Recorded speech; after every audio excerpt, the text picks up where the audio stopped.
సహోదరుడా, సహోదరి, సైతాను నిన్ను తరుముతున్నాడు. ఆర్థిక సమస్యలను వెనక్కి వేసుకుని తరుముతున్నాడు. అనారోగ్య సమస్యలతో తరుముతున్నాడు. భర్తతో సమస్య, భార్యతో సమస్య, బిడ్డలతో సమస్య, ఉద్యోగంలో సమస్య, వ్యాపారంలో సమస్య, అత్తతో సమస్య, కోడలతో సమస్య, రకరకాల సమస్యలతో సైతాను నిన్ను తరుముతున్నాడు. ఎలా తప్పించుకోవాలో తెలియక, ఎలా ఎదిరించాలో తెలియక నువ్వు పారిపోయే ప్రయత్నం చేస్తున్నావు. కానీ ఈరోజు నువ్వు ఒకటి నేర్చుకో. సైతాను నిన్ను తరుముతున్నప్పుడు పారిపోవద్దు. బైబిల్ సెలవిస్తుంది, ఎదిరించండి, అప్పుడు వాడు మీ దగ్గర నుంచి పారిపోతాడు. అది దేవుడు కోరుతున్నాడు. మనం కాదు పారిపోవాల్సింది. నిన్ను నన్ను చూసి సైతాను పారిపోవాలి. నాకు సైతాన్ అంటే భయం లేదండి అని కాదు చెప్పాల్సిందే. సైతాను గాడికి నేనంటే భయం అని నువ్వు చెప్పాలి. అడుగుతున్నా, ఎవరిని చూసి సైతాను భయపడతాడో ఒకసారి చెప్పండి. మోకరించు క్రైస్తవుడంటే సైతానుకు భయం. ఎవరంటే? మోకరించు క్రైస్తవుడంటే సైతానుకు భయం. మిమ్మల్ని చూసి సైతాను భయపడిపోవాలి, మిమ్మల్ని చూసి సైతాను పారిపోవాలి అని మీరు నిజంగా ఆశిస్తున్నారా? అవునంటే వాళ్ళు చేయి చూపిస్తారా? అయితే ఏం చేయాలి చెప్పండి గట్టిగా. ప్రార్థన చేయాలి. కాబట్టి మిమ్మల్ని పిలిచాను నేను. ప్రార్థించు క్రైస్తవుడంటే సైతాను వణుకుతాడు, వణికి చస్తాడు. ఎందుకని?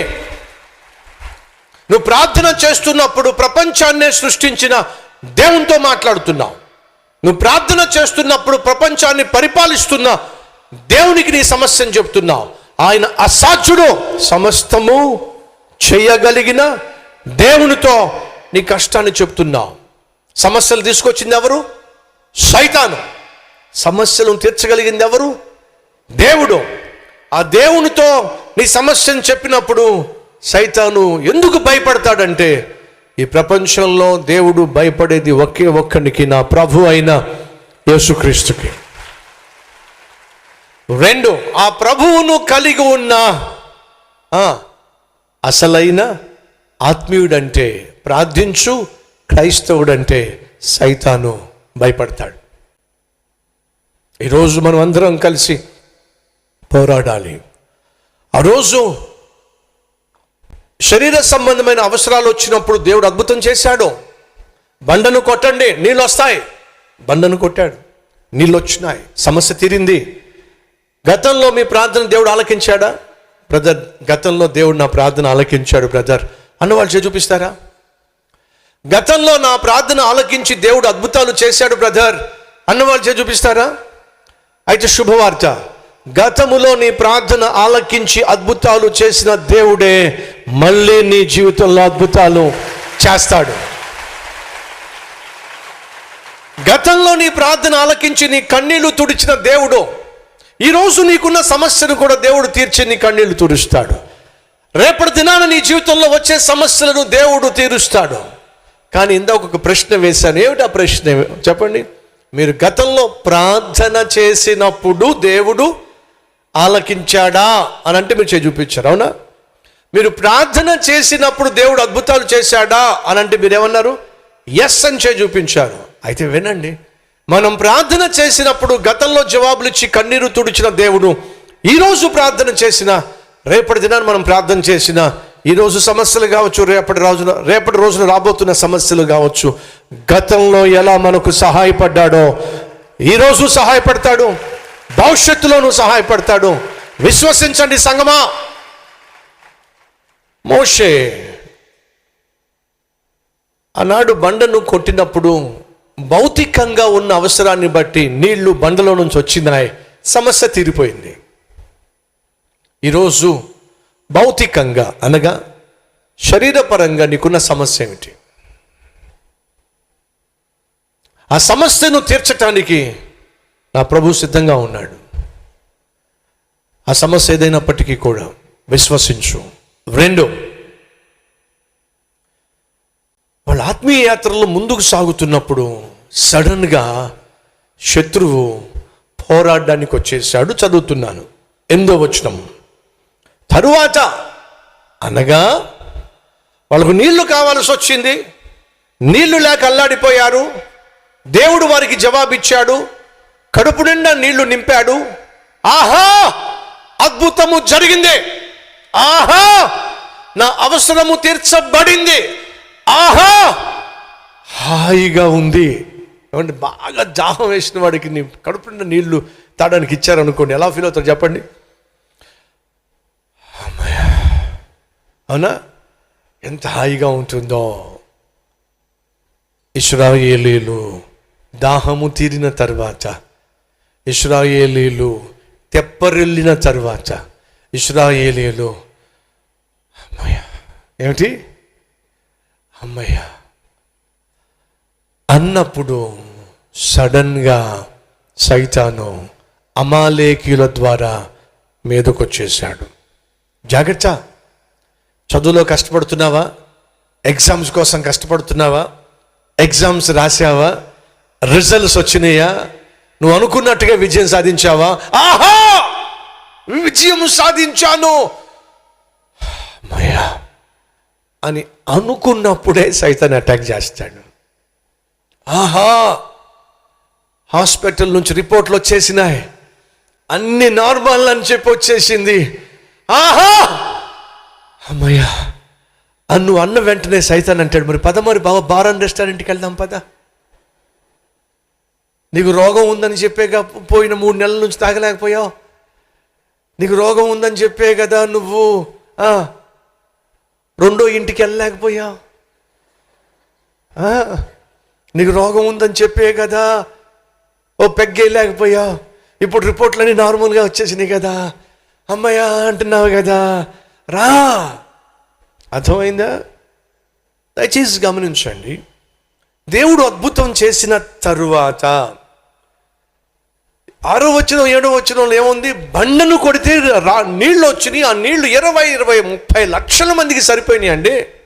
అంత మహా అద్భుతము జరిగిన తరువాత అమాలేకీయులు యుద్ధానికి వచ్చేసారు. జాగ్రత్త.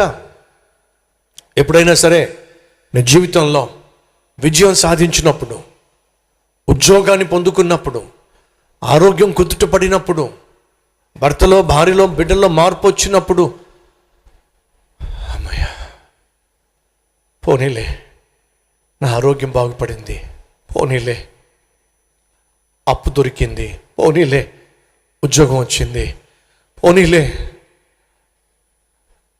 అనుకున్న ఇల్లు దొరికింది, పోనీలే సంబంధం కుదిరింది, పోనీలే గర్భఫలం కన్ఫర్మ్ అయింది, పోనీలే అని నువ్వు ఎప్పుడైతే అనుకుంటావో సహజంగా నువ్వు చేసే పని ఏమిటంటే ప్రార్థన చేయడం మానేస్తావు.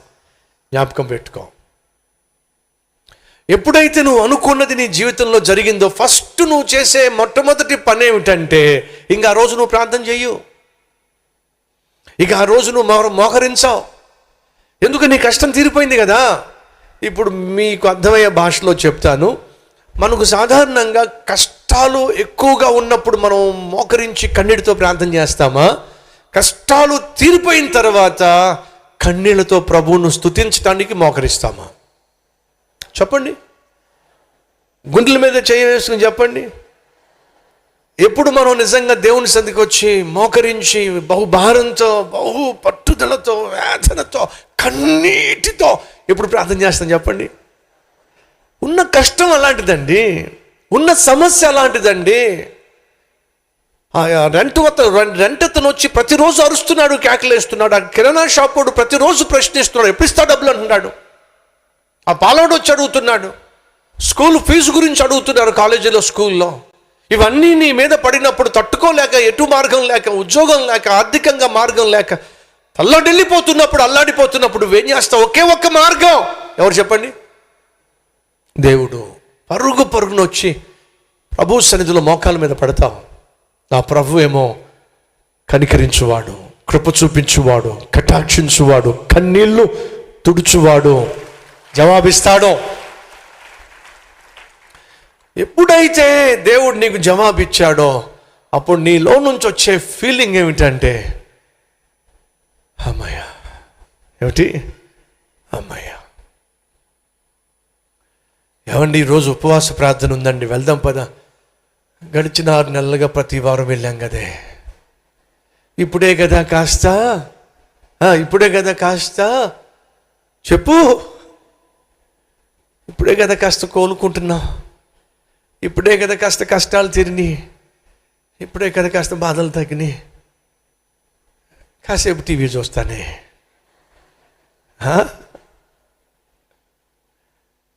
కాసేపు క్రికెట్ మ్యాచ్ చూస్తాను. జాగ్రత్త. ఎప్పుడైతే నీ జీవితంలో ప్రమోషన్ చూస్తావో, ప్రశాంతతను చూస్తావో, ప్రతిఫలాన్ని చూస్తావో, అదే సమయంలో నువ్వు ఆత్మీయంగా ఎంతో కొంత నిర్లక్ష్యంగా ఉంటావు.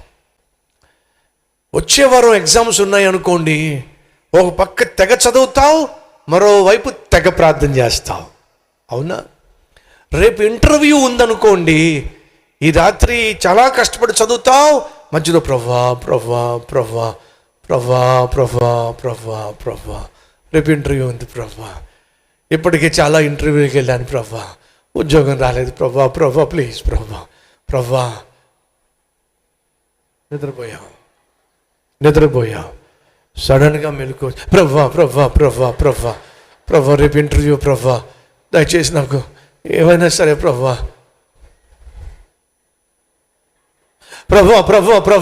రేపు ఇంటర్వ్యూ.